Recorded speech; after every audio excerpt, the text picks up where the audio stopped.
네, 지식산업센터 관련해서 상담을 하다가 보면 느끼는 거는 확실히 부동산 투자 경험이 많으신 분들은 투자 결정에 있어서도 굉장히 빠르고 신속하다, 과감하다라는 것이고요.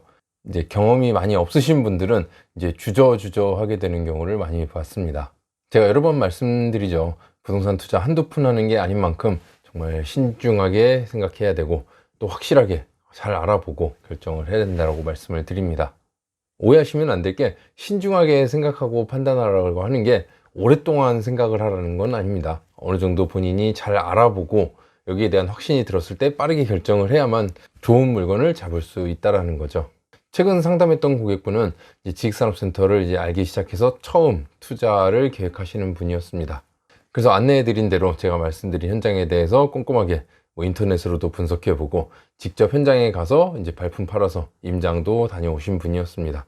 그리고 나서 저한테 어떤 유튜브 영상을 띡 보내왔습니다. 영상 내용은 이랬습니다. 지식산업센터 분양받으신 분들한테 사업자 대출로 80%를 해줬더니 이제 실사용이 아니라 이제 투자 목적이었다. 투기판이 된 지식산업센터다. 라는 내용의 영상이었는데요. 영상 보내주신 이제 고객분은 이제 보내시고 나서 이제 내가 투자하려고 하니까 이런 문제점이 있어서 이게 방송에 나오고 있다. 이제 제재가 시작되는 거 아니냐라고 이제 우려를 해주셨는데, 실제 영상을 보고 제가 느낀 거는 이거 뭐 지식산업센터 문제가 많다. 제재해야 되겠다. 라기보다는 지식산업센터 이 정도면 투자해야 되는 거 아닌가 라는 생각이 들었습니다. 그래서 오히려 다 맞는 말이다. 지금 이렇게 하시면 된다라고 다시 말씀을 드렸었는데요. 영상 내용을 제가 그대로 올려드리진 못하겠고 지식산업센터에 대한 문제점을 인식하는 내용을 제가 정리를 해서 안내를 해드리도록 하겠습니다. 오늘 영상의 제목은 투기판이 된 지식산업센터를 우려하는 목소리입니다.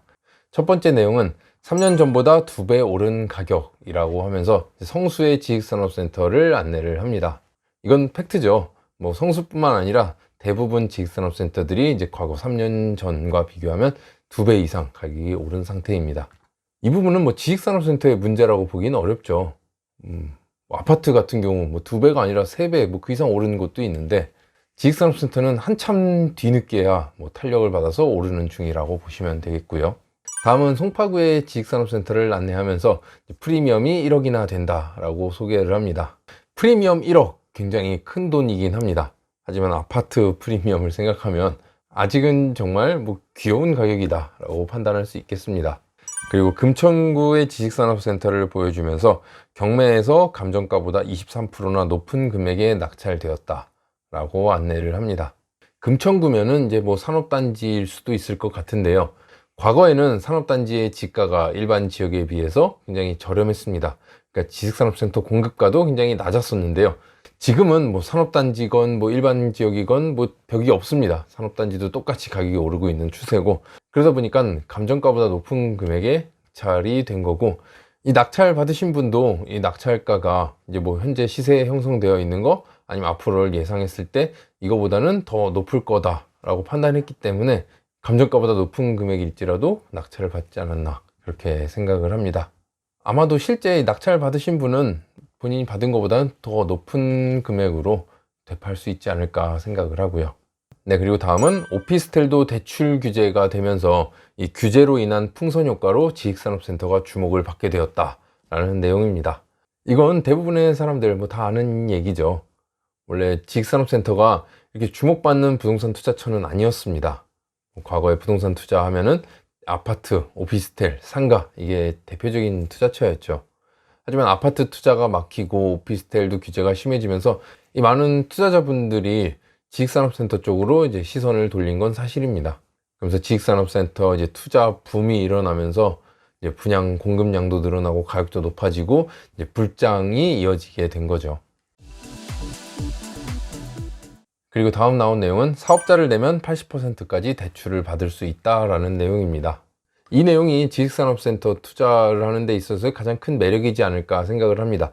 부동산 투자에 있어서 중요한 점 중 하나는 이제 자기 자본이 덜 들어가는 소액으로 투자가 가능하냐, 이 부분이 굉장히 중요할 텐데요. 어쨌건 지식산업센터가 주목받는 이유 중 하나는 대출이 80%까지 나오고 그 이상 나오는 현장들도 있습니다. 그래서 소액으로 투자가 가능하다라는 점, 이러한 부분들이 투자자가 쉽게 진입할 수 있도록 하게 한 요인이 되지 않았나 생각을 합니다. 그리고 다음 나온 내용이 분양 후에 전매가 가능하다, 임대가 가능하다 라는 내용이었습니다. 이 부분도 투자자분들한테 굉장히 매력적인 요소죠. 전매 제한이 없다라는 거, 그리고 임대 사업을 할 수 있다라는 거. 어쨌든 지식산업센터는 기업이 들어와서 사용을 합니다. 개인이 아닌 기업이 사용하는 만큼 아무래도 뭐 장기로 끌고 가는 경우도 있고요. 그리고 월세 연체에 대한 비율도 일반 원룸이나 오피스텔보다는 굉장히 낮습니다. 그렇기 때문에 안정적인 임대 수익을 가져갈 수 있다는 점, 이 부분이 지식산업센터 투자의 매력이지 않나 그렇게 생각을 합니다. 그래서 여기까지 해서 투기판이 된 지식산업센터라는 제목으로 이제 우려의 목소리를 낸 영상을 한번 정리를 해봤습니다. 내용 보시고는 어떠세요? 아마 지식산업센터가 문제가 크다, 이렇게 가서는 안 되겠다 라고 생각하시는 분들은 아마 거의 없지 않을까 생각을 합니다. 이러한 내용이라면 지금이라도 이제 투자하러 가야 되는 거 아닌가, 알아봐야 되는 거 아닌가, 그런 생각이 들었습니다. 아무래도 과거에 비해서 지식산업센터 분양가가 많이 높아지다 보니까 이제 어느 정도 가격이 고점에 왔다, 이제 한계에 다다랐다 라고 보시는 분들이 많습니다. 물론 저도 이 부분은 공감을 합니다. 일부 지역에서는 이제 좀 걱정이 된다, 우려가 되는 지역이 분명히 있긴 하고요. 이렇게 걱정이 되는 지역은 일부 지역이 있을 거고요. 하지만 이제 올해 지식산업센터 전망을 조심스럽게 판단해 본다면 계속해서 상승세는 이어갈 것으로 보입니다. 아파트나 오피스텔이 이제 규제가 완화되면서 그쪽으로 다시 가지 않는 이상은 다른 투자하는 대안이 없기 때문에 지식산업센터 쪽으로 사람들이 많이 몰리게 될 것이고요. 이미 이제 가격이 많이 높아진 것을 인지하고 이제 지식산업센터 중에서도 이제 좀 더 옥석을 가려서 분양받아야 되지 않나 그렇게 생각을 합니다. 오늘은 이렇게 지식산업센터 우려의 목소리라는 제목으로 지식산업센터의 단점이자 장점에 대해서 안내를 해드렸습니다.